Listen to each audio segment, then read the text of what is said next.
फिर से मेरी शादी जुनैद के साथ तय कर दी है? हाँ बेटा, तुम्हें कोई एतराज है? जी, मैंने आपको मना किया था कि मैं जुनैद से अब शादी नहीं करना चाहती। अरसम, क्या बात है?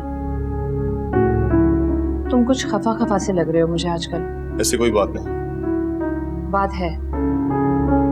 अगर तुम्हें मुझसे कोई शिकायत है तो तुम मुझे बता सकते हो। किसी और को इन्वॉल्व करने की जरूरत क्यों पेश आई? किसी और से क्या मतलब? तुमने किसी से मेरी शिकायत की है? जी, आपके मेके जाकर बात की है ताकि वो आपको समझाएं और आप नूर के मामलात में दखल अंदाजी करना छोड़ दें। ये बात तुम मुझसे भी कर सकते थे। आपस की बात आपस में तय हो जाती। दूसरे लोगों को बताने की क्या जरूरत थी? वो दूसरे लोग नहीं, आपके मेके वाले हैं। और अगर मैं तुम्हें कहूं कि वो मेरा मैका नहीं है तो? मेका नहीं है क्या मतलब? एक औरत का मैका उसके माँ बाप का घर होता है और मेरे वालिदैन की डेथ हो चुकी है। वो मेरी बहन का घर है और तुमने जाके मेरी बहनोई से मेरी शिकायत की है। इस बात की मुझे बहुत शर्मिंदगी है। मुझे भी शर्मिंदगी होती है जब मेरी इकलौती भाभी, मेरी बड़ी बहन मेरी ही बीवी से जलती है, उसकी खुशियों से जेलस होती है। खुदा गवाह है अरसम, ऐसा कुछ नहीं है। कसम ले लो। मुझे तो तुम दोनों का प्यार देखकर अच्छा लगता है और मैं चाहती हूँ कि हमेशा तुम दोनों का प्यार कायम रहे और हमारा घर प्यार का गहवारा बना रहे। तो फिर आप नूर की मुखालफत क्यों करती हैं? नहीं करती, ये गलत फहमी है नूर की। मैं उसका भला चाहती हूँ, इसीलिए उसे समझाती हूँ। नूर सब जानती है कि आप क्या चाहती हैं। जानती है मगर समझती नहीं, और तुम भी समझने की कोशिश नहीं कर रहे। क्या समझाना चाहती हैं आप? सिर्फ इतना कि शादी के बाद मुझे सास की सूरत में माँ मिली, देवर की सूरत में भाई मिला। मैं उनका क्यों भला नहीं चाहूंगी? तो प्लीज आप अपनी जिंदगी जिए और हमें अपनी जिंदगी जीने दें। आजकल हर कोई समझदार है, उसे समझाने की जरूरत नहीं। मुझे और नूर को नहीं पसंद कि हमारी जिंदगी में कोई मुदाखलत करे।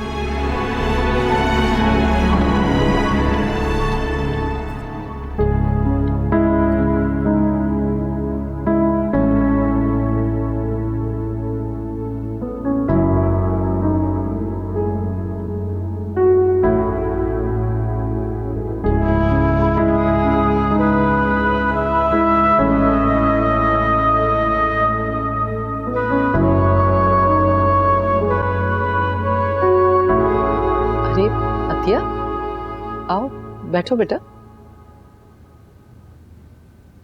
अरे हाँ, वो आई एम सॉरी, मैं बिल्कुल भूल गई थी तुम्हें बताना कि इमाम की कॉल आई थी, वो आज यहाँ आने का कह रही थी। अच्छा, हालांकि मैंने तो उसको कॉल की थी, उसने मेरी कॉल ही पिक नहीं की। हो सकता है कि अब वो तुम्हारी कॉल पिक ना किया करे। क्यों? ऐसा क्यों? तुम्हारी शगुफ्ता से बात हुई थी? जी, आज सुबह कोई बात हुई है। उसने बताया नहीं तुम्हें कुछ? कहीं अरसम की शिकायत यहाँ तक भी तो नहीं पहुँच गई?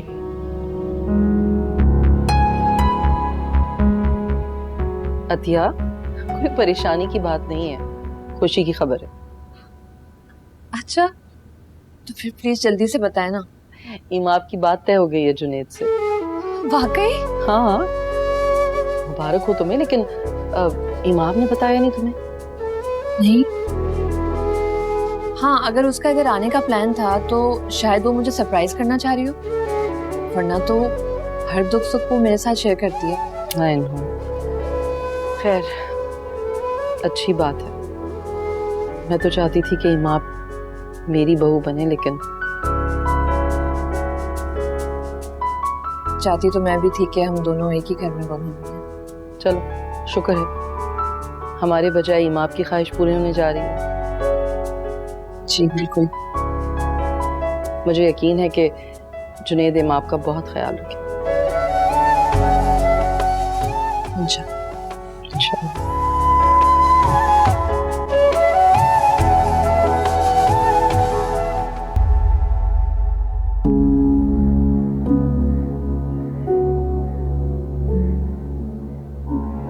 सबने मेरे साथ मिलकर धोखा किया है।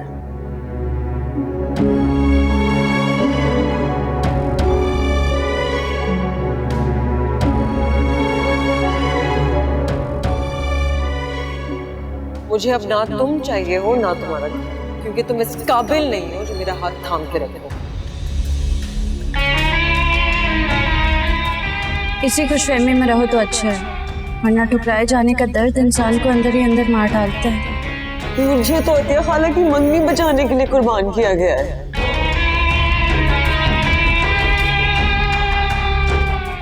और तो और इनके लिए पालक खाला का भी हाथ है, वो भी इमाम की बड़ी खैर ख्वाह है। इमाम को तकलीफ होगी तो अतिया को भी तकलीफ होगी। मैं सबके लिए वबाल जान बन जाऊंगा।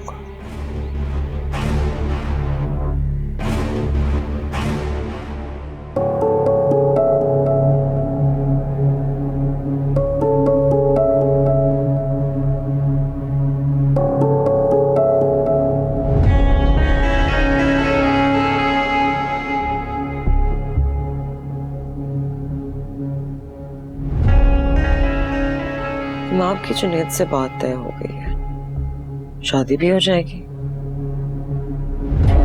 कहीं शादी के बाद जुनैद ने वो सारी तस्वीरें और मेरी मोहब्बत भरे SMS अरसम को दिखा दिए तो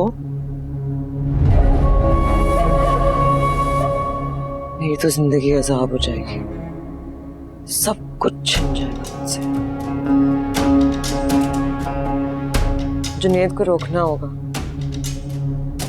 उसे कैसे रोका जाए? फोन करती हूँ उसे।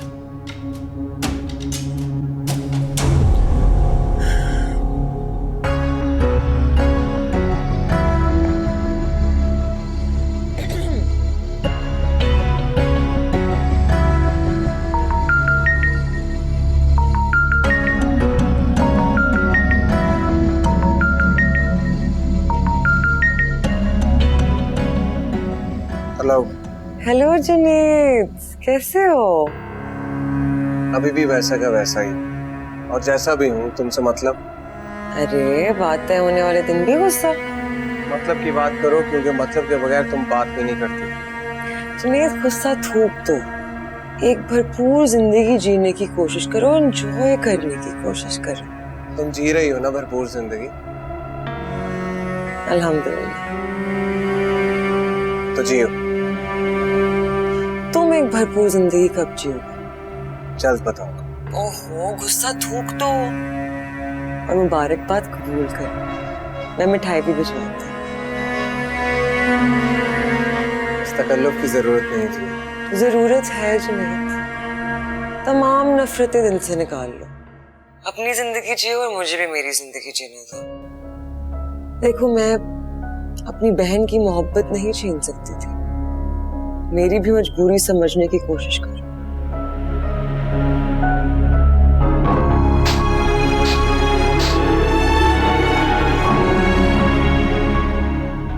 शादी के बाद तुम्हें ऐसी मिठाई भिजवाऊंगा नूर साहिबा, जिसका जायका मरते दम तक तुम्हारी जुबान पे रहेगा।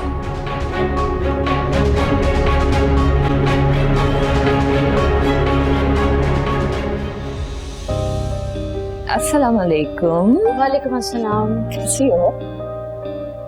मैं बिल्कुल ठीक। बैठो ना। मुबारक। किस बात की मुबारकबाद? एक तो तुम मुझसे बातें छुपाती हो, ऊपर से मुझसे ही सवाल कर रही हो कि किस बात की मुबारकबाद? क्या नहीं बताया मैंने आपको कि तुम्हारी बात जुनैद से तय हो गई है। हाँ, हो गई है। तुम आप इतनी बड़ी खुशखबरी तुमने मुझसे क्यों छुपाई? आजकल ना मैं खुश होती हूँ और ना ही मुझे कोई काम होता है। जबरदस्ती की शादी में खुशी कैसे? तुम जुनैद को सिर्फ पसंद नहीं करती हो, बाकायदा मोहब्बत करती हो, तो फिर ये जबरदस्ती की बात कहाँ से आई? जुनैद खुद जिद करके मुझसे शादी करता तो कोई बात थी। जुनैद को ठुकरा दिया गया, पप्पू ने जिद करके उसे मेरे लिए मना लिया, तो ये जबरदस्ती ही हुई ना। तो क्या हुआ? है तो वही जुनैद ना जिसे तुम टूट कर चाहती हो। कहते हैं एक तरफा मोहब्बत मोहब्बत नहीं, दिमाग का फितूर होता है। झूठ कहते हैं। मोहब्बत होती ही एक तरफा है, दो तरफा तो सिर्फ मुआहदा होता है। प्लीज इमाम, अपना रवैया बदलो। देखो, जिंदगी सिर्फ उसी को खुशी देती है जो वक्त के साथ साथ अपने आप को ढाल लेता है और जरूरत के मुताबिक नूर बन जाता है। नूर ही तो नहीं बना जाता। जो हुआ उसे भूल जाओ। कभी जो होने जा रहा है तुम उसे सही मायने में एंजॉय कर पाओगी। कैसे भूल जाऊं? उसने मेरी मोहब्बत को ठुकराकर नूर से मंगनी कर ली थी। और भटके हुए मर्द को राह राज पर लाना भी एक औरत का ही कमाल होता है। जरा इस पहलू से सोचो कि तुम उससे शादी करने जा रही हो जिसे तुम अपने आप से भी ज्यादा चाहती हो। इस तरह से सोचोगी तो तुम्हारे चेहरे की मुस्कुराहट कभी नहीं जाएगी और तुम्हें तुम्हारे गम भी खुशनुमा लगेंगे। तुम तो शायरा हो ना। शायर तो अपने दिल के जख्म को भी गुलाब कहते हैं, अपने महबूब के हिजर से भी प्यार करते हैं, और तुम्हें तो तुम्हारा महबूब मिल रहा है। जरा सोचो इसके बारे में। मैं जाके साइम के लिए जरा लंच भिजवा दूं, फिर आती हूँ और मैडम फारूकी से भी मिलते हैं।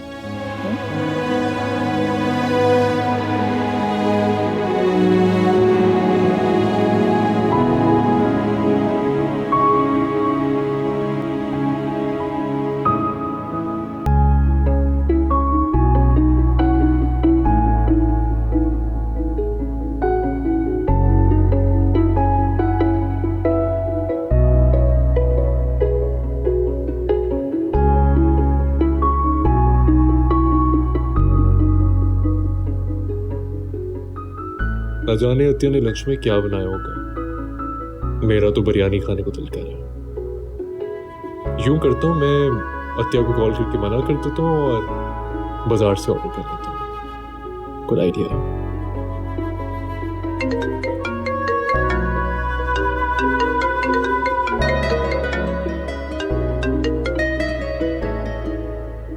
वाह, क्या बात है आपकी बेगम साहिबा। क्यों, क्या हुआ? मैं बस तुम्हें कॉल करने वाला था और देखो तुम्हारी कॉल आ गई। इसको कहते हैं दिल को दिल से राह होना। अच्छा, अगर इजाजत दो तो मैं आज कुछ बाहर से खा लूं? बिल्कुल भी नहीं। प्लीज। नो वे। आपकी सेहत पे बिल्कुल भी कॉम्प्रोमाइज नहीं होने दूंगी। हो सकता है तुमने जो बनाया हो मेरा खाने का मूड ना हो, और हो सकता है मैंने वही बनाया हो जो जनाब को खाने का मूड हो रहा हो। अच्छा, ये कैसे हो सकता है? मोहब्बत कोई भी जादू दिखा सकती है। तो फिर एक काम करो, जल्दी से अपनी मोहब्बत का जादू दिखा दो। बहुत भूख लगी है मुझे। ड्राइवर निकल चुका है आपके खाने के साथ। अरे वाह, चलो, थैंक यू। अल्लाह हाफिज। अल्लाह हाफिज।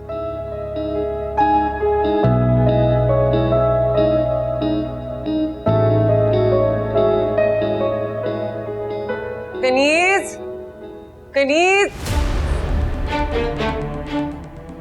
बहनी, मुझे तो नहीं बताया था कि तुम आ रही थी। वेलकम वेलकम, कैसे हो तुम? पता है आज मैं बहुत खुश हूँ, तुम्हारे आने पर नहीं मगर अपनी कुर्बानी के रंग लाने पर। तुम्हारी फितरत में नहीं है किसी की खुशी में खुश होना। तुम सिर्फ जेलस हो सकती हो। आते साथ ही तुम्हारी मुलाकात अतिया से तो नहीं होगी? मतलब? उस मनहूस से मिलकर ही कोई इतनी मायूसी की बातें कर सकता है। मैं उसी से मिलने आई हूँ। तो फिर उस नौकरानी को समझाओ कि अगर खुशकिस्मती से वो इतने बड़े घर की बहू बन गई है तो उस घर में रहने की तमीज भी सीख ले, जिंदगी एंजॉय करे। तुम कर रही हो ना, तो करो। मैं चाहती हूँ कि वो भी करे। नौकरों की तरह कभी सास को बिस्तर में चाय पहुंचा रही होती है, कभी जेठ जी के जूते साफ कर रही होती है। उसे कहो मुझसे कुछ सीखे। तुमसे क्या सीखे कि अपनी खुशी की खातिर बाकी सबकी जिंदगी वबाल बना दो। लोगों से पाला पड़ गया है मेरा। ये बात तो अतिया खाला को करनी चाहिए तुम्हारे बारे में। वो तो हर वक्त ही कर रही होती है। कभी सासू माँ से जाके मेरे खिलाफ बातें कर रही होती है, कभी अपने शौहर के कान भर रही होती है मेरे खिलाफ। और खुदा का वास्ता तुम उससे मत फॉलो करना। तुम फिलहाल जुनेद को अपनी मुट्ठी में करने की कोशिश करो। मैंने तुम्हारी मंगनी तो करवा दी, लेकिन उसे अपनी तरफ माइल करना तुम्हारा काम है। मुझे क्या करना है मैं अच्छी तरह से जानती हूँ। यही तो मसला है, तुम कुछ नहीं समझती। अगर तुम उस बेवकूफ को अपनी तरफ अट्रैक्ट ना कर सके तो ऐसा घटिया इंसान है, उसने हम दोनों की जिंदगियां अजाब बना देनी है। उसने तुम्हें कोई धमकी दी है क्या? प्लीज, मैं उसे मुंह ही नहीं लगाती हूँ, मुझे क्या धमकी देगा। मुझे बस इस बात का खौफ रहता है कि अतिया जुनेद के जरिए मेरी जिंदगी खराब करने की कोशिश कर रही है। अतिया खाला की फितरत तुम्हारी जैसी नहीं है नूर। हाँ बिल्कुल, वो अव्वल दर्जे की खुशामदन और मक्कार औरत है। मुझसे नहीं तो उसी से सीख लो कि अपनी शौहर और सास को मुट्ठी में कैसे करते हैं। देखो, कोई एक प्लेट में मोहब्बत रख के तुम्हें देगा नहीं, और ना कोई शौहर एक डिप्रेसिंग तरीन शेरो शायरी से इम्प्रेस होते हैं, ठीक है? खुदा का वास्ता जुनेद को अपनी मुट्ठी में करो, वरना उस बेवकूफ की एक बेवकूफी की वजह से हम सबकी जिंदगी में जहर भर जाएगा। सोचो कनीज।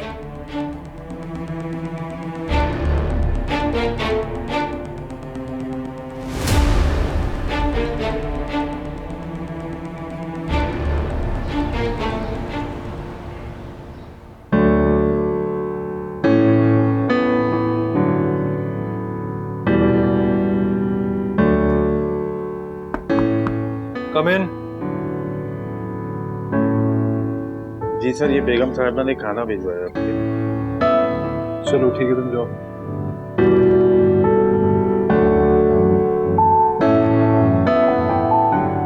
खाना तो बहुत मजेदार लग रहा है।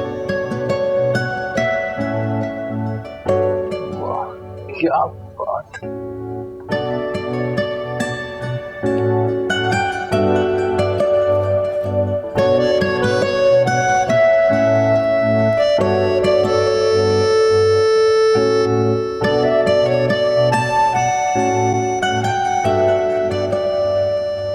या अल्लाह, तेरा लाख लाख शुक्र है, तूने किस कदर ख्याल रखने वाली, मुझसे इतना प्यार करने वाली भी मुझे दी।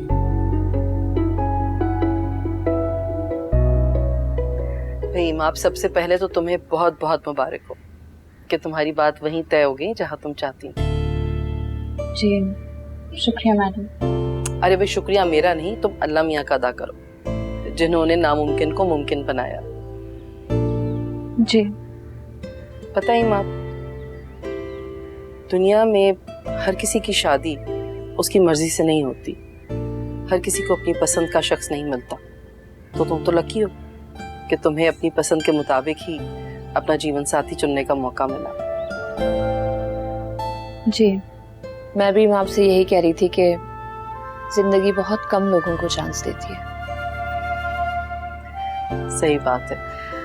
अच्छा तो अब तुम्हें मालूम है ना कि तुम्हें क्या करना है? जी मैम, क्या करना है? तुम्हें अपनी शायरी का मसवदा कल मेरे हवाले करना है। ठीक है मैम, कर दूंगी। अच्छा, तुम्हारी शादी की डेट अगले महीने की तय हुई है ना? जी मैम। चल अच्छा, इंशाल्लाह सब कुछ बहुत अच्छा हो जाएगा। अब फिर हम वो डिस्कस कर लें, प्रेजेंटेशन जिसके लिए तुम आई हो।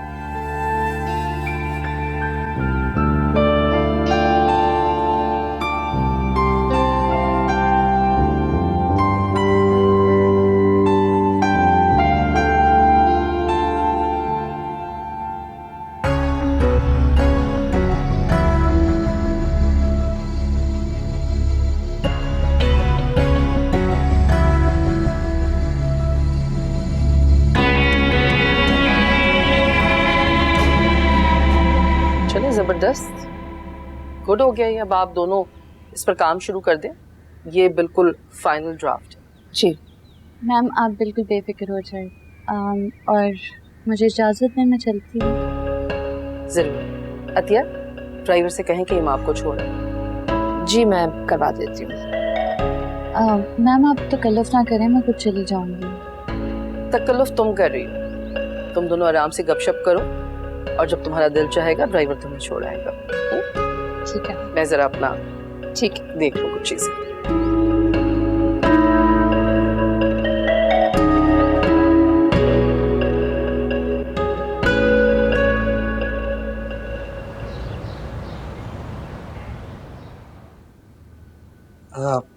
कुछ अर्से पहले मैं आपके पास 2 कंगन बेचने आया था, याद है आपको? जी जी, आप किसी लेडी के साथ थे कहीं? जी। शादी हो गई आपकी माशाल्लाह से? नहीं, बस होने वाली। अच्छा अच्छा, माशाल्लाह। मैं वो कंगन खरीदना चाहता हूँ दोबारा। अच्छा, तो वही वाले कंगन चाहिए? जी। बैठे सर।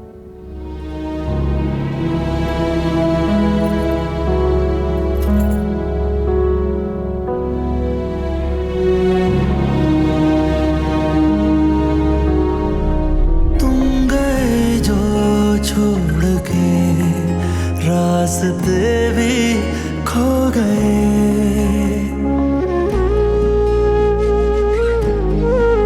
तुम गए जो छोड़ के, रास्ते भी खो गए, सो गई मंजिलें, हम जुदा हो गए।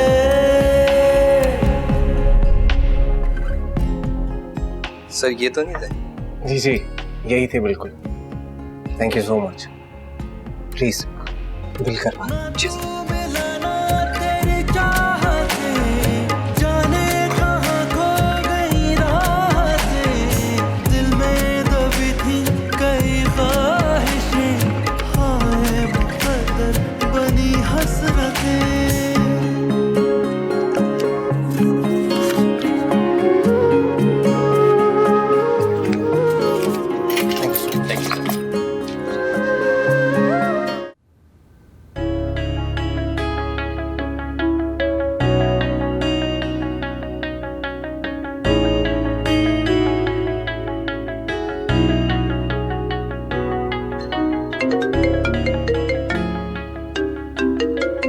एक मिनट, साइम की कॉल है। जी प्लीज। जी जनाब। ऐसे मानना पड़ेगा, बहुत अच्छी तरह जानती हो तुम मेरे लाइक्स और डिसलाइक्स। क्यों, क्या हुआ? भाई जो खाने को दिल करा था तुमने फौरन वही बनाकर भेज दिया। देख ले। मुझे एक बात बताओ, तुम्हें कैसे पता चल जाता है कि मुझे क्या चाहिए और क्या नहीं? ये बातें फोन पे करने की नहीं है, घर पे बैठ के आमने सामने बात करेंगे। Alright, I'll see you at night then. हाँ, जल्दी आने की कोशिश करूंगा। मैं आपका वेट करूंगी। Alright, see you. बाय। दिन में कितनी बार साइम साहब कॉल करते हैं? गिना तो नहीं है, लेकिन यूं समझो कि जैसे ही काम से ब्रेक मिलती है फोन उठा लेते। इसका मतलब है खूब निभरी है। आइडियल, ख्वाबों वाली जिंदगी गुजर रही है माशाल्लाह। अल्लाह करे आप हमेशा इसी तरह खुश रहें। आमीन। बस इस घर में परेशानी है तो सिर्फ एक है। वो क्या? नूर। नूर मेरे लिए घर में मसाइल पे मसाइल पैदा करती जा रही है। अब क्या कर दिया नूर ने? अब तो उसने अरसम को भी साथ मिला लिया है। तुम्हें आपा ने बताया तो होगा।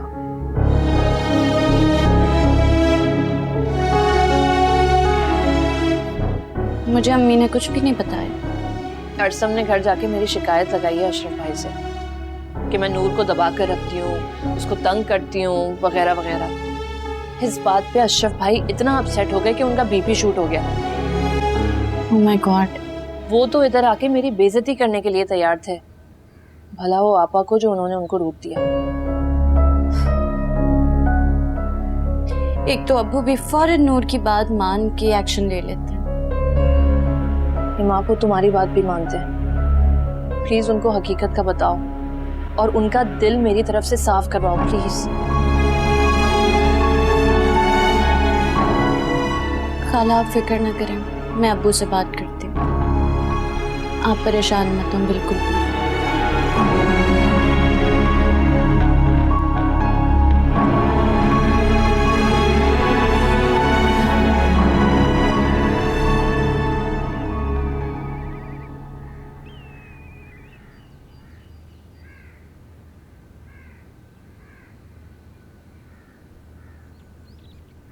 अस्सलाम वालेकुम।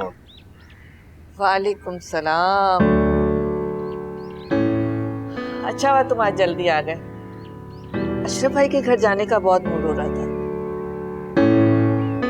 मैं आपके लिए कुछ लेकर आया हूँ। तुम आ गए हो ना, यही मेरे लिए बहुत बड़ी खुशी की बात है। बस मैं तुम्हारा मुस्कुराता हुआ चेहरा देखना चाहती हूँ।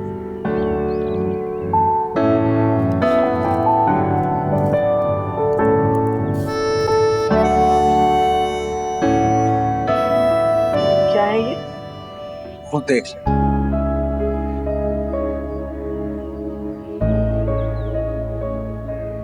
अरे अरे जुनैद, ये तो वही कंगन है। ये कंगन तुमने बेची नहीं थी? जी अम्मी, लेकिन वापस ले आया। क्यों? तुम्हारे दोस्त ने पैसे वापस कर दिए? जी। जुनैद, मुझे ऐसा क्यों लग रहा है कि तुम झूठ बोल रहे हो? झूठ? तुमने किसी दोस्त की मदद नहीं की, बल्कि ये कंगन तुमने नूर की ख्वाहिश पूरी करने के लिए बेची थी। अम्मी, आपके कंगन वापस आ गए, आप खुश हो जाए। मुझे कंगन की वापसी से ज्यादा अपने बेटे की वापसी की खुशी है। बेटा वापस आएगा या नहीं आएगा अभी कुछ कहा नहीं जा सकता। क्या हुआ, क्या सोच रहे हो? यही कि जब कंगन बेचे थे जितना दुख हुआ था मुझे, आज आपके कंगन वापस लाकर उससे बहुत ज्यादा खुशी हुई। मेरी भी बिल्कुल यही हालत है। नूर के बजाय इमाम को अपनी बहू बनाकर मैं भी इतनी खुश हूँ। अल्लाह का लाख लाख शुक्र अदा करती हूँ कि नूर से हमारी जान छूटी। नूर तो जिंदगी भर का वबाल थी हमारे लिए। अब ये कंगन मैं अपनी इमाम को पहनाऊंगी। अपनी जिंदगी भर की मेहनत की कमाई मैं अपनी ख्वाहिश पर खर्च करूंगी।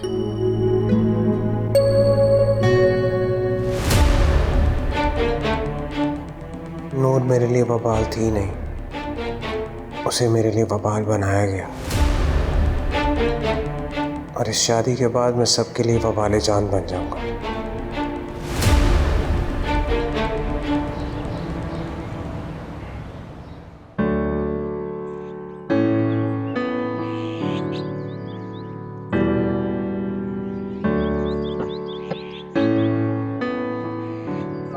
वालेकुम सलाम।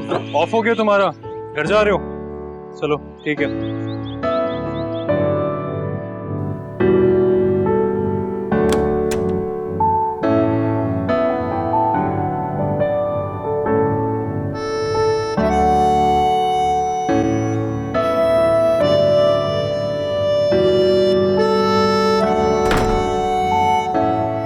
अच्छा, तो आप थी? Welcome, welcome home. से इंतजार कर रही हो मेरा? जब से आप गए हैं तब से।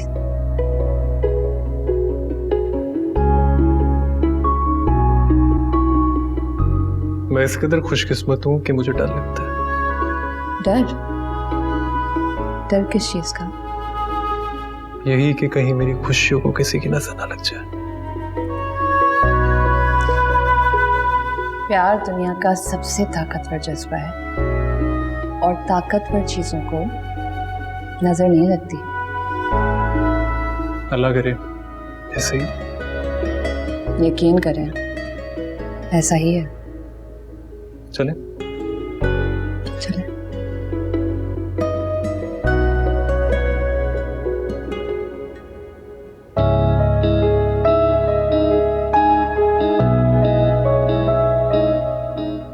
क्या देख रहे हैं? देख नहीं रहा, सोच रहा हूँ। क्या?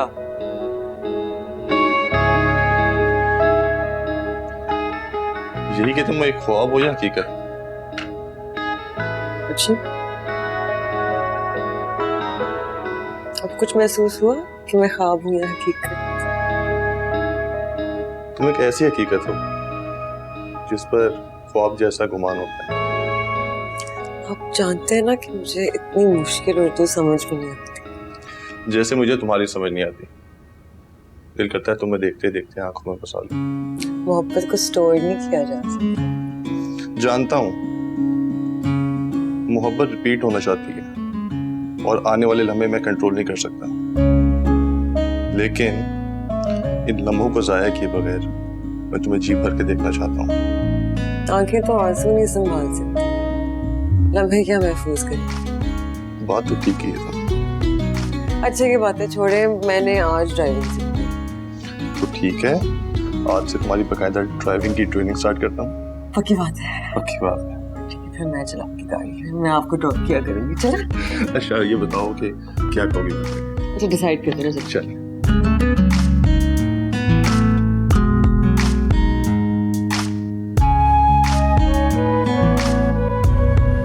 अरसम, जी अम्मी। नूर, बेटा कहाँ जा रहे हो तुम लोग? वैसे अम्मी अंदर घूमने जा रहे हैं।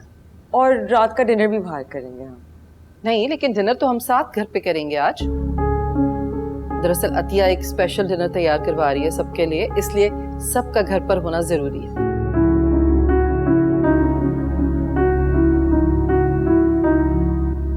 ठीक है अम्मी, बाद में चले जाएंगे।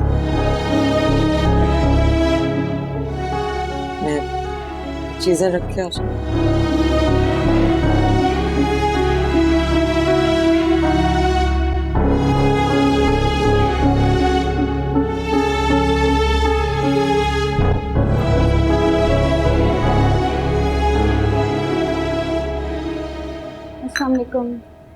वालेकुम सलाम। आ गई हमारी बेटी? जी अब्बू। हो गई मीटिंग? जी अम्मी, और फंक्शन से मुताल्लिक सारी बातें तय हो गई। मैडम फारूकी बहुत अच्छे मिजाज की औरत है। इमाम की बात तय होने पर भी बहुत खुश हुई। तुम्हें कैसे पता? मुझे उन्होंने कॉल की थी। हाँ, मैडम फारूकी बहुत अच्छी खातून है, लेकिन तुम्हारी बहन उनको हमसे बदगुमान जरूर कर दे। अब्बू ऐसी बात नहीं है, बल्कि आपको अतिया खाला के खिलाफ बदगुमान किया जा रहा है। इमाम बेटा, तुम बहुत मासूम हो। तुम अपनी खाला की चालें नहीं समझ सकती। वो तुमसे जो कहती है तुम आंख बंद के बिलीव कर लेती हो उसमें। अब्बू मैं सब जानती हूँ, सच झूठ मकारी इन सब में मैं फर्क रखना जानती हूँ। नूर जो कुछ भी आपसे कह रही है, अतिया खाला ऐसा सोच भी नहीं सकती। वो सिर्फ और सिर्फ नूर के भले के लिए उसे समझाती हैं, क्योंकि वो मैडम फारूकी के मिजाज को समझती है। लेकिन नूर वो उनकी बातों का उलट असर लेती है। और फिर आप नूर की बेजा हमायत करते हैं, जिससे उसका दिमाग खराब हो जाता है। बेटा मैं तुम्हारी माँ को बता चुका हूँ, शिकायत अगर सिर्फ नूर की होती ना तो मैं बर्दाश्त कर जाता, मगर अरसम जो कह रहा था वो क्या है? अब्बू अरसम भी तो नूर की तरह, वो अभी समझदार नहीं है। नूर की हर बात आंखें बंद करके यकीन कर लेता है। और फिर अतिया खाला, नूर की तो क्या, वो किसी भी इंसान की खुशियों की दुश्मन नहीं हो सकती। वो तो सिर्फ खुश रहना चाहती हैं, अपनी जिंदगी जीना चाहती हैं। उनके हस्बैंड, उनकी सास उनसे बहुत खुश हैं। वो कह रही थी अगर सिर्फ उन्हें थोड़ी परेशानी है तो वो नूर की है। हाँ, उस घर में सिर्फ नूर ही है जो तुम्हारी खाला की आंखों में खटकती है।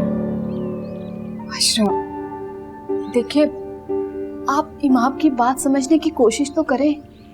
तुम दोनों मेरी बात समझने की कोशिश करो। मुझे अतिया से ज्यादा नूर अजीज है। अगर उसके खिलाफ कोई बात करे तो मुझसे बर्दाश्त नहीं होता।